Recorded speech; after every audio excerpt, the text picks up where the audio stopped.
Khloe Kardashian was a sight for sore eyes on Thursday night as she uploaded a slew of sizzling snapshots to her Instagram. The 37-year-old kook star flashed her rock-hard abs in a tiny beige tank top paired with some unbuttoned jeans from her clothing brand Good American. Along with her sexy ensemble, Kardashian styled her lightened strands in voluminous curls that framed her impeccably made-over face. Adding to the sensual nature of her shoot, Khloe opted to go braless and worked her tousled hair for the camera. She amplified her green eyes with a soft array of brown eyeshadows and colored in her plump pout with a nude pink lipstick and clear lip gloss. Included in her carousel of glamour shots were two short videos, one of which showed her slightly lifting up her top to showcase her toned abdominals. Another showed Khloe with her curly bangs in front of her face as she tilted her head up and stared into the lens. She made sure to tag her personal trainer Coach Joe in the post, as well as her hairstylist Andrew Fitzsimons, and makeup artist Mary Phillips.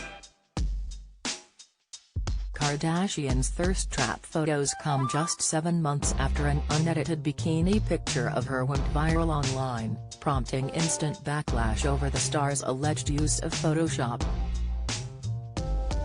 Although the image proved to be a stark contrast to her retouched Instagram snaps, Khloe actually received a ton of positive comments at the time about her natural physique and seemingly makeup-free face.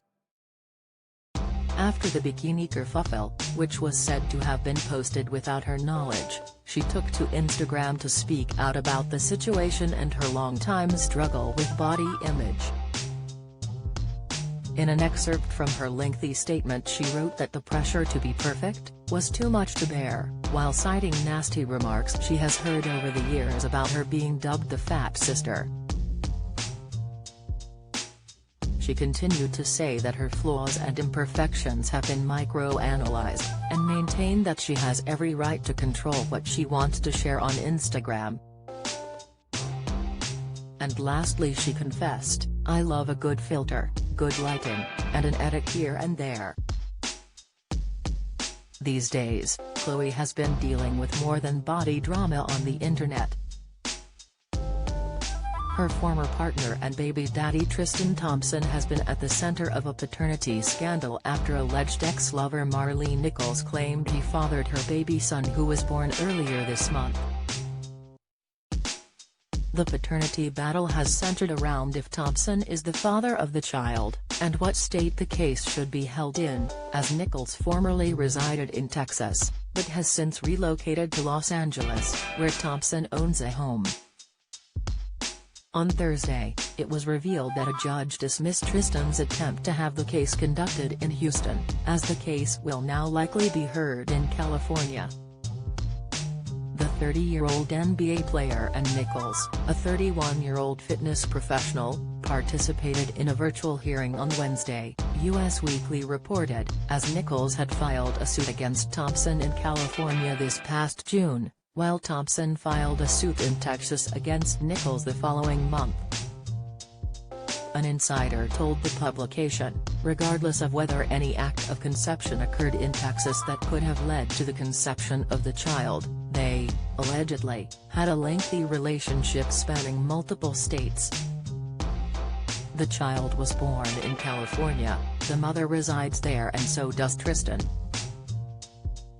It would make sense the judge would dismiss this given the facts and the California lawsuit filed prior to the Texas one. Thompson is father to son Prince, 4, with ex-Jordan Craig and daughter True, 3, with Khloe. Sources told D! News that the Sacramento Kings player and reality star broke things off last summer. In legal papers, according to the outlet, Nichols, who had the baby earlier this month, told the court that she was planning on having the child in California, where both Craig and Kardashian reside. She said that Thompson wanted the case held in Texas in an effort to save him money, ultimately in child support. Thompson said this week in a court declaration that he filed paternity action in Texas because that is the only place where paternity could have taken place. He noted that he and Nichols were only affiliated on a sporadic basis for consensual casual sex during a time frame between December 2020 and March 13, 2021, the day he turned 30. Thompson said that he and Nichols had sexual relations at a hotel in Houston on his birthday. "I am certain that if the child is deemed to be my child that the only date of conception was March 13, 2021, because it was my birthday," he told the court, adding that he and Nichols did not have sexual intercourse in California in that time. Nichols, in her court filing in Los Angeles, asked Thompson compensate her for reasonable expenses of pregnancy and birth, noting that had already paid for a pair of doctor trips she made. Nichols asked the court for full legal and physical custody of the child while granting Thompson visitation. Thompson told the court in response that while he would acknowledge his responsibilities in the event that there is a finding of paternity, he would not be seeking custody or visitation of the child if it was determined as the father. Nichols filed legal docs in Texas responding to Thompson that included text messages she said the NBA player had sent her in which he stated he wouldn't be involved at all in the child's upbringing.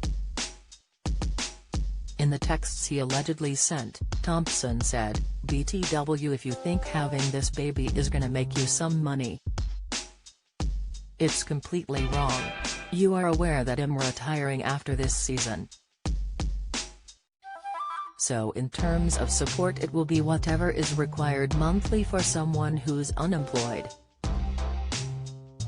It's Texas so it will be only a couple $100s." In the texts, Thompson allegedly offered Nichols a one-time sum of $75,000 in lieu of child support. "So you better off taking this $75K I'm offering cause you won't get nothing near that with having a kid with a father who's unemployed," Thompson said. "All you will have is a baby with a father who has zero involvement with the child and a few $100s of child support a month." Thompson told the court in Los Angeles that the messages, sent via Snapchat, had been fabricated by Nichols.